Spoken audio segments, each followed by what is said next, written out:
Hola, esto es Aquí América, la revista de la actualidad del continente de France 24. Soy Raúl Blanco en reemplazo de Natalia Cabrera y hoy tenemos un programa especial. La proclamación de Juan Guaidó como presidente interino, su reconocimiento internacional y la acusación de Nicolás Maduro de que se trata de un golpe de Estado han desatado una de las crisis más graves en Venezuela. Esta edición de Aquí América está dedicada a repasar los hechos que sacuden a esa nación desde el 23 de enero. En la primera gran manifestación opositora desde 2017, el líder de la Asamblea Nacional de Venezuela, Juan Guaidó, se proclamó presidente interino del país. ¡Juro!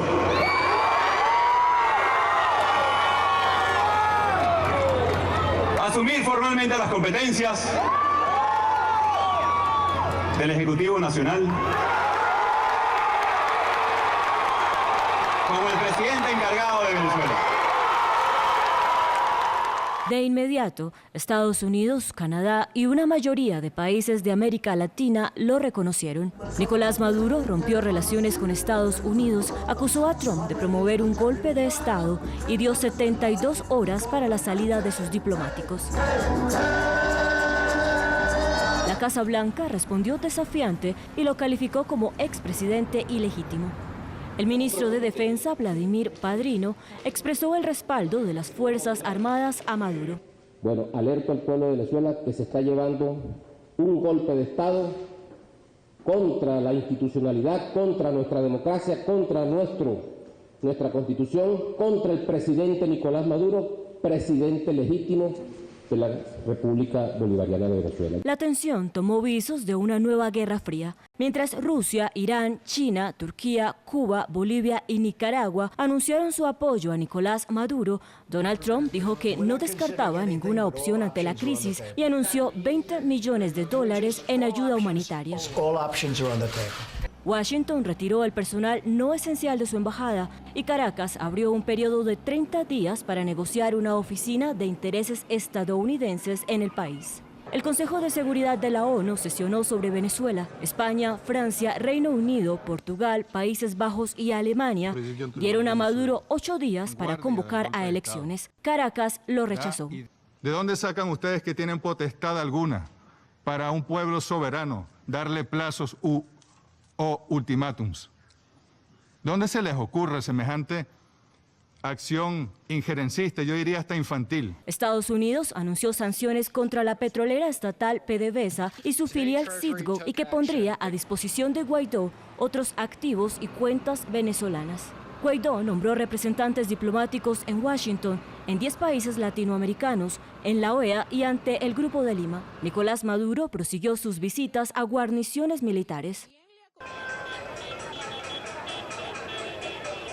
En medio de nuevas protestas opositoras, 11 periodistas extranjeros y venezolanos fueron detenidos. Maduro dijo a una agencia rusa que estaba a favor de dialogar y convocar elecciones legislativas, pero no presidenciales. El secretario general de la OEA y 3 representantes de Guaidó rechazaron todo diálogo con Maduro. De lo más ridículo que podemos ver en este tiempo es el ofrecimiento de mediación. ¿Por qué? Porque esto no es un tema de negociar entre dos partes, esto es un tema de redemocratizar el país. Los reporteros recobraron su libertad, algunos fueron deportados.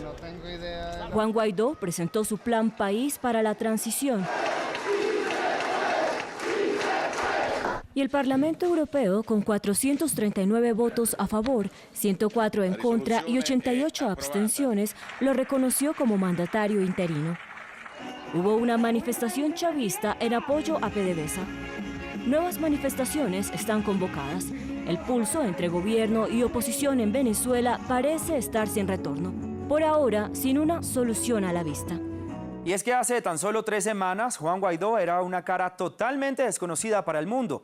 Ahora es el hombre que se proclamó presidente interino de Venezuela, acusando a Nicolás Maduro de ser un usurpador y un gobernante ilegítimo. Guaidó unificó a la oposición, llamando a la salida de Maduro y a la realización de nuevas elecciones.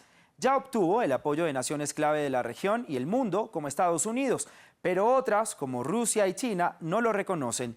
¿Quién es Guaidó? ¿Puede tener éxito donde otros líderes de la oposición han fallado? Veamos. Juan Guaidó emergió en la política hace aproximadamente una década. Fue entonces cuando reporteros de France 24 lo conocieron en su primera campaña legislativa en 2010. Guaidó tenía menos de 30 años, como la mayoría de los venezolanos. Bueno, sin duda ven un reflejo de la política o la Venezuela que estamos nosotros proponiendo una manera distinta de hacer política, que no es más que hacer las cosas bien, hacer las cosas desde la indirección a la acción, desde la emoción, desde el corazón, pero también preparados, además profesionales, haciendo propuestas, haciendo políticas públicas de cara a la gente. Guaidó no está fuera de lugar en este barrio aledaño a Caracas. Él viene de un contexto similar. Vivía en el estado Vargas, golpeado por la tragedia en 1999, cuando las lluvias torrenciales mataron a miles de personas y destruyeron casas, incluida la de Guaidó. En la universidad se inició en la política. Protestó en 2007 contra el entonces presidente Hugo Chávez y contra su intento de sofocar a la prensa. En 2010 fue elegido diputado. 5 años después, la tensión era alta con el nuevo presidente Nicolás Maduro.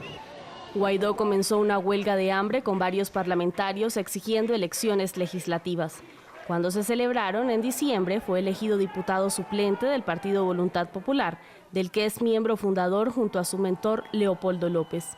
A medida que la crisis económica y política golpeó al país, uno tras otro, los líderes de la oposición fueron arrestados, incluyendo a López. Entonces, Guaidó dio un paso adelante uniendo la oposición de Venezuela. Fue elegido presidente de la Asamblea Nacional el 5 de enero. Esta Asamblea Nacional, como único poder legítimo electo por los venezolanos, asume la representación del pueblo. Guaidó se declaró presidente interino el 23 de enero. El primer líder antigobierno en llegar tan lejos en su lucha contra Maduro. En la otra orilla, Nicolás Maduro y su gobierno han declarado a Guaidó protagonista de un golpe de Estado orquestado por Estados Unidos.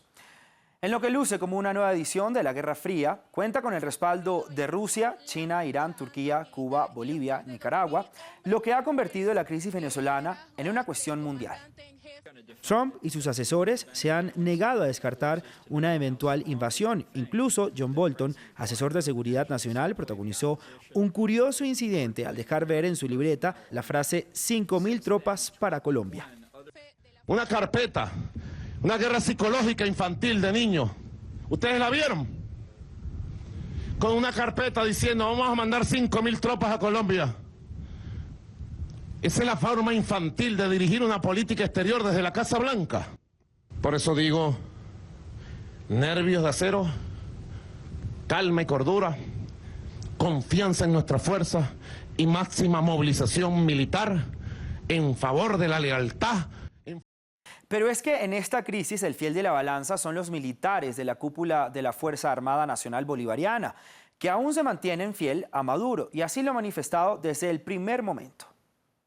Reconocemos como legítimo presidente de la República Bolivariana de Venezuela nuestro comandante en jefe, al ciudadano Nicolás Maduro Moros. Es un asunto gravísimo que atenta contra el Estado de Derecho, atenta contra la paz de todos los venezolanos. Es aberrante lo que hemos visto en el día de ayer. Nosotros estamos aquí es para evitar a todo trance. Lo vamos a evitar, estamos llamados a hacerlo, un enfrentamiento entre venezolanos. Entre tanto, la Asamblea Nacional promulgó una ley de amnistía dirigida a convencer a los militares a cambiar de bando. Una apuesta arriesgada, pues aunque la crisis económica afecta a las tropas al igual que a los ciudadanos, el chavismo les ha entregado múltiples negocios. Precisamente para analizar un poco el tema económico en Venezuela, me acompaña en el estudio nuestra cronista económica, María Camila Hernández. María Camila, bienvenida aquí a América. ¿Cómo es la situación actual en Venezuela económicamente hablando? Bueno, Raúl, debemos comenzar por decir que Venezuela es un país petrolero que en este momento tiene una producción por debajo de mínimos históricos de 1950. Pasamos de 2012 de producir 2,9 millones de barriles al día a producir 1,2 millones de barriles en promedio en el 2018. Esto en un país que depende en un 90% de las exportaciones del crudo y sus derivados, impacta también las compras que puede hacer el país. Las importaciones bajaron en 6 años en unos 57.000 millones de dólares. Venezuela ya completa 5 años en recesión económica. El año pasado la contracción fue un 18% y el Fondo Monetario Internacional prevé que este año la contracción también sea de 2 dígitos. Es decir, que podemos decir que actualmente la economía de ese país es menos de la mitad de lo que era en el 2013. Finalmente, un indicador que impacta mucho en la vida de la gente es la hiperinflación que se vive en Venezuela. Según cifras de la Asamblea de Mayoría Opositora, el año pasado la inflación cerró en más de 1.000.000% y se prevé que este año alcance 10 millones%. María Camila, hablemos ahora de las sanciones internacionales de varios países. Enfoquémonos en Estados Unidos, porque pues, ese país obviamente impuso sanciones a Venezuela. ¿Cómo le afecta esto al gobierno de Nicolás Maduro? Bueno, pues Estados Unidos ya venía imponiendo sanciones que iban sobre todo enfocadas a limitar el acceso al crédito y a la financiación del gobierno de Nicolás Maduro en el exterior. Pero estas nuevas sanciones que impuso a PDVSA lo que hacen es prohibir a cualquier entidad o persona de Estados Unidos hacer transacciones con la petrolera estatal de Venezuela. Esto es importante porque Venezuela pues, es el primer mercado, el primer destino de las exportaciones de crudo de Venezuela. Allá se le vende 450.000 barriles al día y esas refinerías que tratan este crudo venezolano, que es especialmente pesado, son la principal fuente de efectivo, de liquidez que tiene actualmente PDVSA. ¿Cómo afecta esto, María Camila, a la gente, al pueblo venezolano y también cómo puede hacer a lo mejor el gobierno del presidente Nicolás Maduro para buscar dinero y efectivo de otra parte? Pues estos menores ingresos de divisas que se van a dar por estas prohibiciones probablemente impacten en la capacidad de compra del gobierno y por lo tanto puede haber más escasez en Venezuela, algo que una de las razones por las que Estados Unidos no había implementado antes sanciones tan drásticas. Por otra parte, al no poder comprar diluyentes que se producen en Estados Unidos, también se puede dar un desabastecimiento de gasolina que obviamente también va a afectar mucho a la gente. ¿Qué opciones tiene ahora Nicolás Maduro? Por un lado, salir a buscar efectivo de otras fuentes, por ejemplo, vendiendo reservas en oro que tienen todavía en el país. Y por otro lado, tiene que buscar mercados alternativos para el crudo que va a dejar de vender en Estados Unidos. Esto puede ser, por ejemplo, en el mercado asiático, en donde va a tener que bajar los precios para competir con el crudo iraquí y saudita, obviamente asumiendo unos costos mucho más altos de transporte. Complicada la situación en Venezuela. María Camila, muchísimas gracias por todo el análisis. Como siempre, un placer. A ustedes también gracias por acompañarnos en este episodio especial de Aquí América. Hasta una próxima oportunidad.